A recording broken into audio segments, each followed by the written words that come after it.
Welcome to Grandma's Wealth Wisdom. So glad to have you here along with my guest today, Kate. We're going to have a really great discussion today about tuning into our inner wisdom. Obviously, this is Grandma's Wealth Wisdom. We can tune into our grandma wisdom, but maybe each of us has a grandma inside of us that's tipping us toward a deeper, more meaningful conversation going on in our head and bringing that conversation out to what we do in life. So I'm really excited to welcome Kate. Please join me in welcoming her. Let me read her bio really quick before we start getting into the questions. So Kate Solis Silva is a certified professional coach on a mission to help growth-minded professionals live, work, and lead more authentically. Clients describe Kate's approach as heart-centered and intuitive. Kate focuses on the individual as a whole to realize their potential in work and life. She supports her clients on journeys of self-discovery and inspired action that leads to meaningful work and fulfilling lives. So welcome, Kate. Thanks for being here.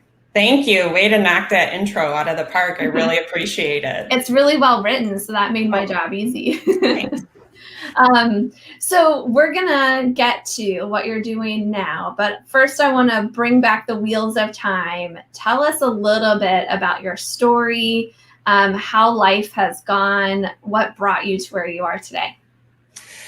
So my journey to becoming a professional coach was one of being in a pretty severe state of analysis paralysis in my own career about 5 years ago. I was doing really, really meaningful work.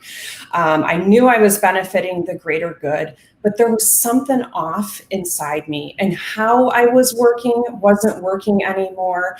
And I just knew that something needed to be realigned, but I had no idea what it was, to be honest. And I was working in ways that really weren't serving me that well. I had some pretty workaholic tendencies. I was getting wrapped up in my identity of my work. And I just knew that at some point I was just burnt out and I needed to figure out what that next thing is. So I did a really great job of asking other people what they thought my next thing was, or what was off with me, or how I needed to get realigned better. I talked to mentors and advisors. I talked to family and I talked to friends. And I was consuming, but nothing really connected. And finally, serendipitously, I crossed the path of hearing about coaching. And I had heard the word a billion times, but I had never experienced the work myself. And so I thought, I'm going to just check this out. And it was the first time that I had really been asked to turn in through this whole period of analysis paralysis. And it was a total game changer. And so along the path of me being a client for coaching, I also started meditating, which again was turning inward and noticing, wow, when I get still and I stop doing and going at the speed of light, things start to come up. I start to get some clarity. And so through that process, I started to be able to trust myself moving forward about what was right with me and what I wanted in moving forward in my career, but not just in work, in life in general. And so through that process, I really thought I was going into a different field, but fell in love with the work, ended up becoming certified in the work. I'm still a dedicated meditator to this day. But my biggest takeaways from that whole experience was that I just needed to know that I could trust myself, that I could tune in and listen to my inner wisdom about where I wanted to go next, deal with some of those inner critics and limiting beliefs along the way, and then see what unfolded from that capacity. Yeah. And I feel like that was a big thing for me too. And part of why I wanted to interview you is I think your background is in the nonprofit sector. That's where you were when that burnout was happening. Yeah. I feel like that's a common thing for people that are like so mission driven. You're so always thinking about the people you're helping, the difference you're making, that it's hard to turn in to like what's happening in you unless you create the space for it. Absolutely. Yeah. So what did you start finding when you did create that space? Yeah. I take personal responsibility for the burnout. I was working for an amazing nonprofit doing great work, and I was just so excited, and I was so involved in social good, social impact.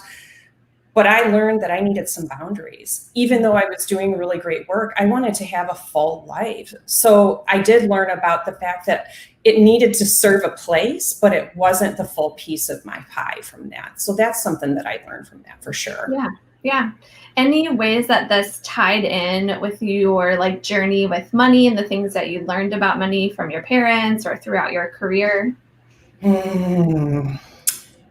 Yes. Okay. So I do feel like how this can tie in financially too was just to really trust myself with finances as well. And, being clear on what was most important to me in my life and how I wanted my money to serve me. My parents did a good job of supporting us in learning about financial wisdom when we were young, but then as you grow into young adult and adulthood, things can shift a little bit. And so I think there is absolutely a connection about, again, turning within. What are my values? What are my priorities, not only in my career and life, but how I move my money too, and how I look at wealth. Yeah. Yeah. Great. Thanks for sharing that. Yeah. And then, so now that in your role, who was your ideal person to serve? How are you serving them? What does that look like? Ideal person, to be honest with you, is someone like myself in in a previous iteration. They're doing really great work, but they're not feeling fulfilled inside. There's something off. And so being able to bring that balance back into their life, being able to make sure that all other pieces of their pie are being tended to, not just work. So shifting from a place of workaholism to working with better boundaries, working in healthier ways, managing your stress, being able to figure out why you're working in the capacities that you're working in. So touching on some of those pieces that I really identified with, the perfectionism and the people pleasing of working all the time and being on all the time, and being able to peel back some of those layers so that clients can step into better alignment. They're actually feeling good inside, doing good work. They have more energy and they're more aligned. Yeah, I love that. And any ways that like money ever comes up, or is that something, that you leave to the side? Yes. As you're coaching? OMG. Yes, it definitely comes into play with feeling like I'm doing all the right things. I've followed all the breadcrumbs. I've checked off all the boxes. I'm shooting all the ways that I'm supposed to. And even I'm making really good money, but I'm not happy. And being able to understand, like, what is a healthy relationship with money look like? What does it look like when you're financially secure and doing good work and having a full life? Is money that golden handcuff that's keeping you stuck from being able to move forward in a way that feels really true to you? Yeah, it's like when we know our priorities, we know our values, Yes. we can align our money with that. And that's way more freeing and life-giving than vice versa, right? That our money controls what we can do with our time and energy. And I also think to that point too, being able to assess, well, I can buy all these things. I have all this money, and somehow that's supposed to make me feel more fulfilled in my life, but something's still off. Yep. There's so much we can dig into. I know, right? As you think about like the transformation you see people go through, and you think about like your own grandma kind of figure, what do you think she would be most proud of with what you're currently doing? Yeah, I think she would be. Thanks. I just love reflecting on her. She's such a special person. The word empowered is coming to mind for me. My grandma is immigrant from Mexico. She raised my mom by herself. She worked so hard her entire life, and she's just really an inspirational woman and has such an amazing personality as well. But I think she'd be so proud of me being empowered and carrying that message on to help people connect to their truths so they are living in ways that really do feel aligned with who they truly are. And a piece of that is being empowered with their finances and not letting it stop them or hold them back or feel like they're in a box because of it. Mm-hmm. Yeah. And as you think about like future generations, probably you'd want them to feel empowered as well. Anything else that comes to mind for like the legacy you want to leave? Okay, so you are just in my head, because that is the word that I was thinking of when I think about, when I was reflecting on my family and the money lessons that I've learned, moving from that place of just we're really surviving and we're starting off and being able to move to a place of really moving into thriving and leaving those legacies. I think she would just be so proud of that. Yeah, great. Anything else you want to make sure that you share with those who are listening? To add that tidbit, it's often the one piece that doesn't get considered is being able to give yourself a moment to pause. I mean, we're in a society that just functions at the speed of light, and we consume and we consume and we consume. And so being able to check in with yourself to get clear on who you are, what we touched on, your values, what's important to you, what matters most, and to be able to allow some space to see what comes up for you, to hear that voice inside of yourself and to make decisions from there. So just adding that as a piece of the equation. Yeah. This might put you on the spot, but I know Let's do it. Having worked with coaches before, I know one of the big powers of coaching is that they ask the right questions. And they get like, what would you say is one of the most powerful questions people could be asking themselves in order to tap into that inner wisdom? I know there's probably like hundreds. I know. So one that's coming, just if I'm talking right off the cuff, is like knowing that this is where we go, right? When we're thinking, and we feel like we're just in a mind trap about something, just being able to, what's your heart saying right now? What's your heart telling you to do? Yeah. Getting into your body. Yeah. I love that. Yeah. Because we don't, like, our brains and our hearts are connected, but sometimes we forget that and we treat them as like independent things. And that's been a huge like thing for me as a part of my adulting process, is learning how to connect my head and my heart together in alignment, right? I love that term, adulting. Yes. And I think that without being able to have that moment to pause and to make that shift, we think we can think it out all day long, right? But sometimes the answers are here. Yeah. Great. Can you give us an example of when that's been true for you? Oh gosh, on the daily, I feel like on the regular. I mean, it's just such an incredibly important piece of my life and how I move through life and support others.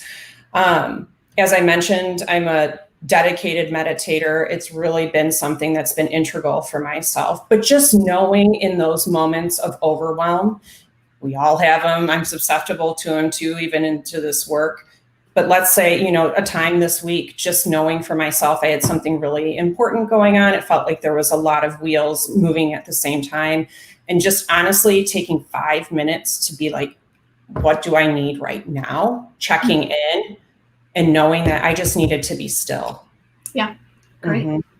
So we put a link to your website in the description of this video so people can check that out. Thank you so much. What are they going to find there, and what would you point them to if they, I know everyone's going to want to learn more. So Thank you. What are they going to learn when they go there? Yeah, I think they're going to learn a little bit more about some of the key ways that I support people, like we touched on a little bit earlier. This is a great question. Thanks for asking that. Yeah. A little bit more about my story and why I'm so connected to this work. A little bit more about services and how they can be supported if they're starting to feel like, gosh, you know what, I'm really at my wit's end here. Like things are kind of at a tipping point for me, and I've tried a lot of stuff. I've done the books, I'm listening to podcasts, and nothing's really clicking.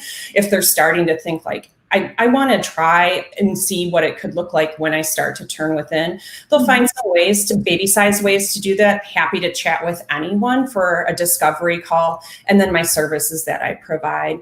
They'll find some testimonials of how it's worked for others and how others' lives have changed as well. Cool. Awesome. Anything else you want to add? Yeah, just, it's Friday, it's at noon, we're wrapping up a busy week here. I want to share some gratitude. Thank you so much for letting me be a part of this conversation and explore what tuning inward can look like and supporting you in your career and with your money. So thank you. Yeah, thank you. It's great to have you here. I think we're going to kind of turn the tables now, and you've got some questions for me to kind of put me on the spot about what turning inward looks like for me.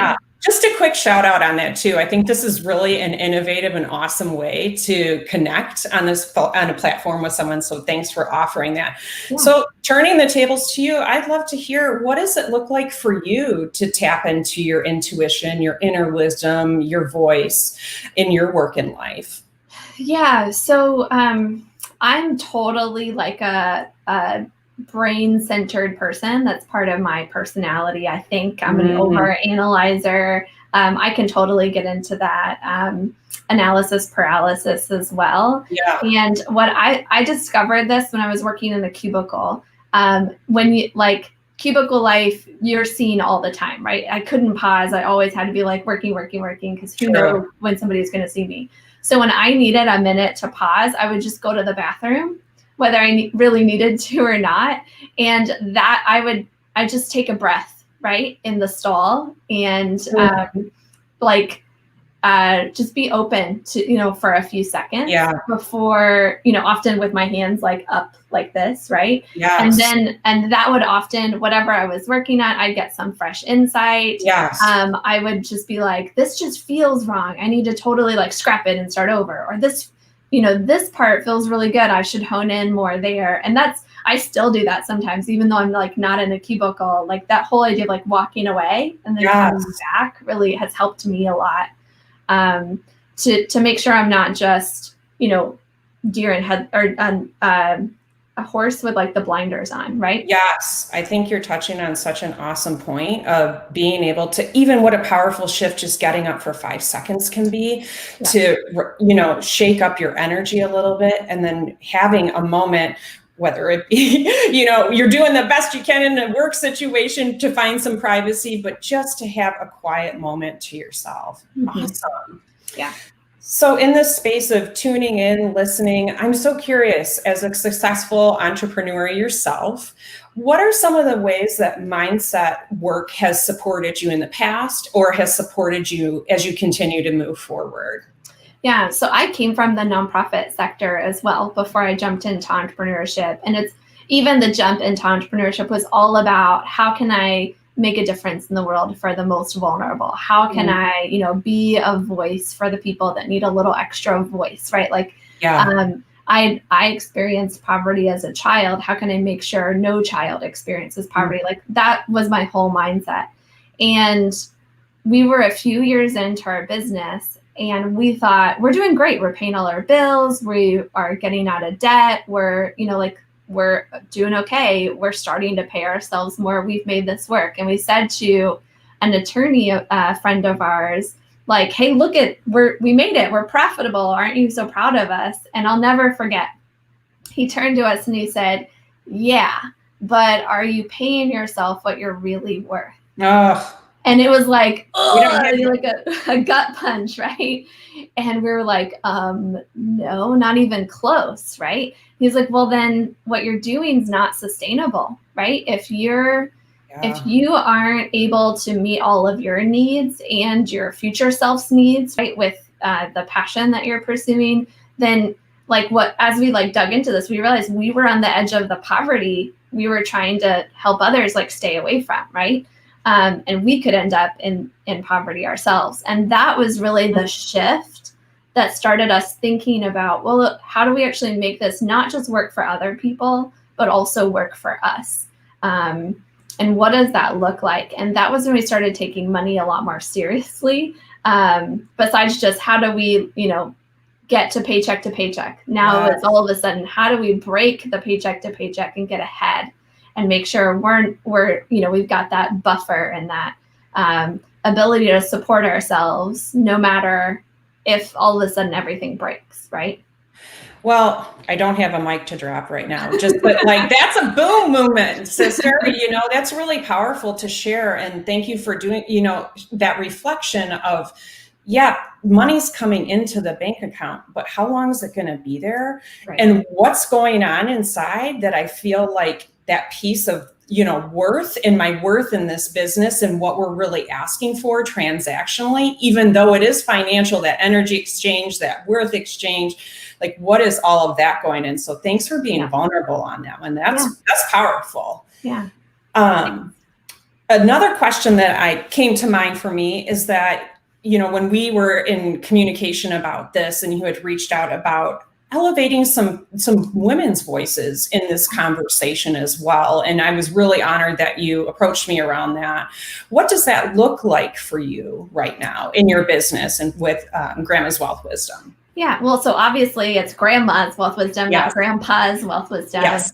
And if you look historically, it's been the women of the household that have been the budget managers, right? And making sure the groceries fit within the spending that they have for groceries. And then the men totally think about the investment portfolio and all that kind of thing. But then when, as women, we tend to live longer than a spouse who's male. And so if that man passes away, then we have to figure out what is this investment portfolio? Yeah. How do we run that? And more, even within my own relationship, women are taking on more responsibility, being more actively involved, which we think is amazing and should be true. And there's also lots of single women that need to be thinking about that. And as a woman, when I came into the financial sector, I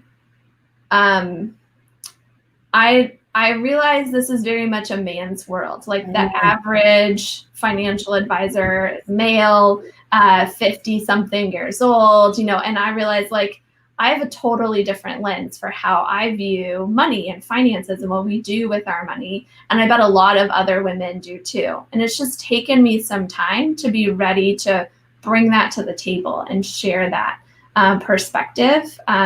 Part of it's been I need to define it a little more clearly for myself, like tune in to with my own voice and have more conversations like we're having today to hear how other women are thinking.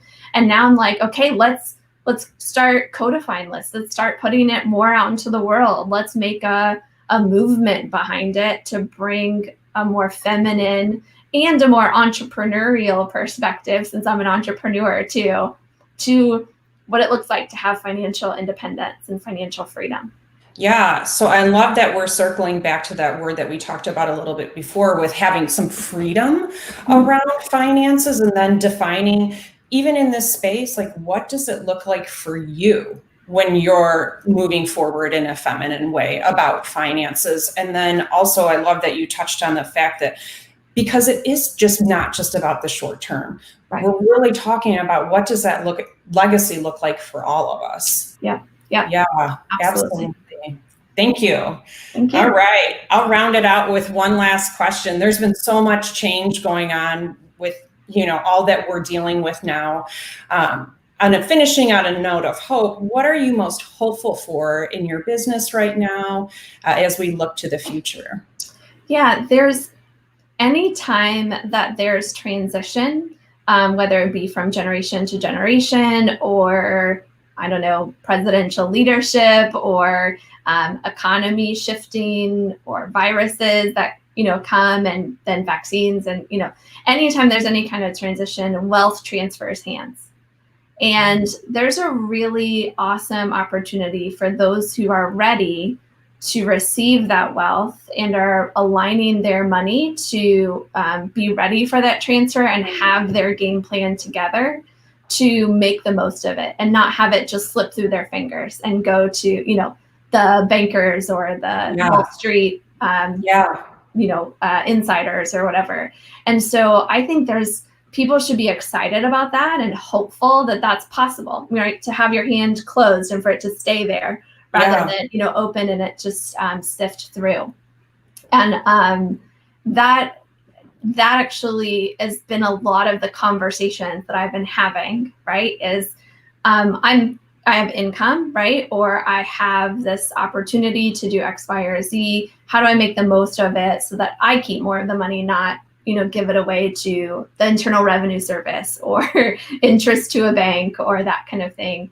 And there's, as much as those are scary, there's also hope that that doesn't have to be the end all be all. Mm-hmm. Yeah, if I'm hearing you correctly, it just sounds like there's this is a powerful time to be intentional with the financial choices that you're making, short-term and long-term. Right. And I would say probably that's true for career as well. Absolutely. That it's a powerful time to be intentional about looking for that better role that's more in alignment. Better role, better way to work. And just being, again, more intentional about how you're moving through your day, like taking this time to look within, to give yourself a moment to reflect so that you're moving forward in the way that supports you best. Yeah, I love that. It's kind of, we brought the two together. There we go, full circle. Yeah, cool. Awesome. Thank you so much for being part of this. I'd love to welcome you back on here again in the future. Awesome. As our professions change, as our environment changes. Any concluding thoughts or remarks? I've just, this has been so great. Thank you so much. And it's been wonderful to speak on a topic that I just feel so connected to, and to see how cool it is, how it intersects in so many different ways. So thanks for a moment to shine a light on your inner wisdom and how it can serve you moving forward. Yeah, thank you. Well, I'll say a final greeting to our audience here and thank them for listening, watching, being part of the conversation. There are comments below where you can ask questions. Thank you, Brian, for watching. Glad to have you here. Please, if Kate and I will see these, hopefully. And so you can comment, ask questions, do some follow-ups, or of course you can check out Kate's website, solissilva.com, to connect with her. And then, of course, grandmaswealthwisdom.com to connect with us over here. Awesome. Thank you so much. Thank you. And I hope, Kate, you and all of our audience continue to experience breakthroughs with your career and your money so that you've got a bright, hopeful future ahead. Yes. What an awesome note to end on. Thank you. Thank you.